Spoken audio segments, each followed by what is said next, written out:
just thinking through these attributes that Sir John, mentioned, Templeton touch.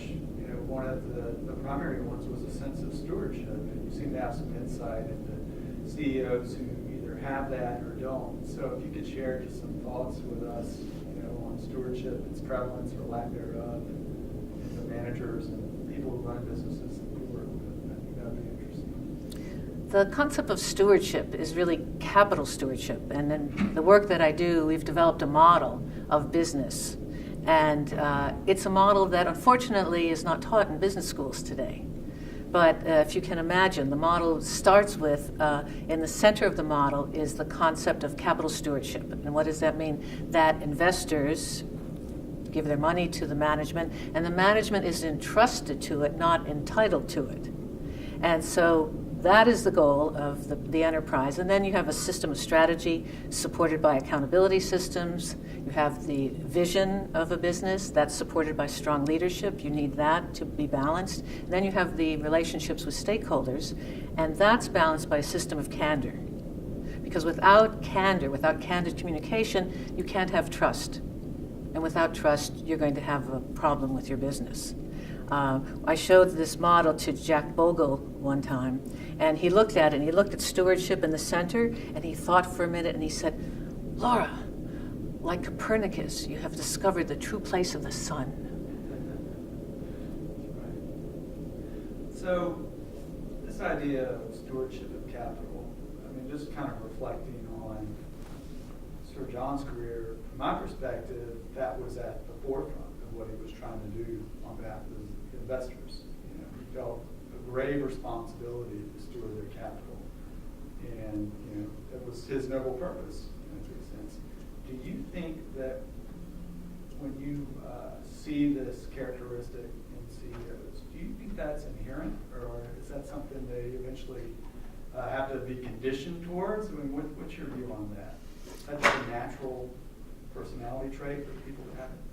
So you're speaking about the trait of feeling responsible, stewardship, a feeling of responsibility. Right. Candor being something that's born out of it. Well, I'll tell you something very interesting. I mentioned a survey that I do every year, and I analyze 20% of the Fortune 500 companies. And I'm looking for the language, I'm looking in the language of CEOs to see which CEOs are stewarding their words.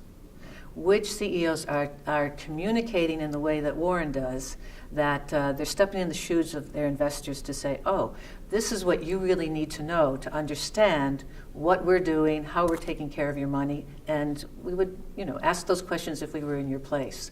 So that's the kind of thing we're looking at. And what's so interesting is that over the past decade of research, the number of companies that typically score in the top quartile of our survey are primarily founder cultures. So it's Amazon, Nike, companies that Costco, companies where there's very strong, the people that started the company are still involved. Right, that makes a lot of sense. Do you sense, or maybe you even quantified it, is there a connection between the ability of these companies with that culture in place to create wealth over time that may be superior over a long period of time versus the market or any other measure? The answer is yes. The research that we've done, I can show that certainly over the past 7 years, we're almost ready to complete our next year's survey. The companies that rank highest in candor have outperformed the lowest ranked companies on average for the past 7 years, regardless of the market, and the fact that they're all in different industries, so they're facing different dynamics. Right. And why is that? Why would that be? It's so obvious. It always kind of surprises me that other people can't see how powerful this connection is. And the reason is because if the CEO is speaking to investors that way, the owners, they're speaking that way also to the employees, because many employees are also owners, and you've got to figure that customers are going to be more loyal. So you're going to get better execution and more reliable performance, which will sustain performance over time, and you get better financial results. Right. So how do personal values affect your investment philosophy? Or is that even an applicable question? I mean, this can all be edited at some point. Oh, I think personal values are critical, absolutely critical. I was thinking earlier of a study I did one time for many of my clients. I'll do investor perception surveys. And so this client was had a lot of environmental impact. So I asked all the investors what they thought about climate change. And almost everybody, with just a few exceptions, and many of them were fathers with children, or mothers, but primarily fathers, almost without exception, they said they were very concerned about it, and particularly in relation to the future generation. And then when I asked how did that affect their investment decision making, they said not at all. So here we have this very stark disconnect between principal values of the people who are investing the capital, making these decisions which are affecting the environment, and their professional goals. So based on your studies and what you mentioned about stewardship and the rewards that accrue to these cultures and these people, are the markets moral? You know, the word morality is so interesting because in this interview, I know we're speaking of it in a business context, I have had arguments with people in business who say, we don't like to use that word moral. You know, we'll use ethics. You know, we have an ethical business, but right. I'm not sure we have a moral business. So it's a charged word. Right. And are the markets moral? Well, markets are people. So it really comes down to, are the people moral? And I've ever shared the story with you about this. What I find is this idea that, and I think it's what's interesting is, you know, when you think about our culture and our society, it's a very linear-based culture, particularly compared to Eastern culture, which has more of a dualistic, you know, there's a positive and a negative dynamic. Right. So if you're imagining a world of linearity and where you're expecting that progress means you're constantly increasing at a regular rate of growth or whatever it is, that doesn't leave much room for ambiguity. It doesn't leave much room for the fact that if you're trying to make quarterly earnings results, that could make problems for you over the long term, because how can you make long-term capital investments if you're worried about what your next quarter's numbers are going to be? Right. So I think there's a number of forces we have in the markets today that are subverting the principles that Sir John espoused, and I think it's very, very disconcerting for our children. That's true. You know, there are a number of factors in the market that seem to reward the wrong thing, you know, short-term thinking, manipulating earnings to make, you know, short-term targets. But taking a longer-term context, it seems that the opposite is rewarded. If you look at compound returns for any given enterprise over 10 or 20 years, it's interesting. Is a free enterprise system important to invest in?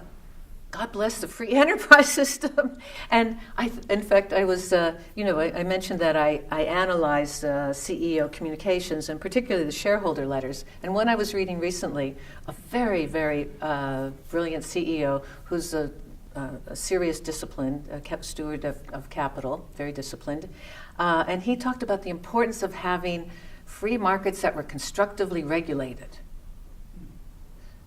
And, you know, I heard Tom Russo speak, and he mentioned the markets that are bound by rules. Right. And so this idea, it's almost as if free markets are a misnomer, because the people that really understand how markets work and the rules that you want to have, and you want to be fair trading and so on, there's free markets within a box, if you will, like that within that box. But people forget that there's a box, right. And they think that free market means, you know, the sheriff goes down to the OK Corral and just, you know, shoots it all up because he's free to do so. Right.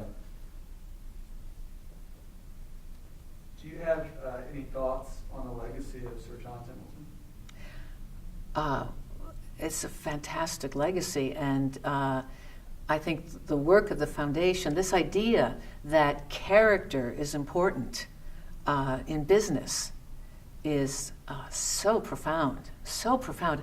I almost never see the word used anymore. I'm very focused on how words are indicators of our culture and what's important.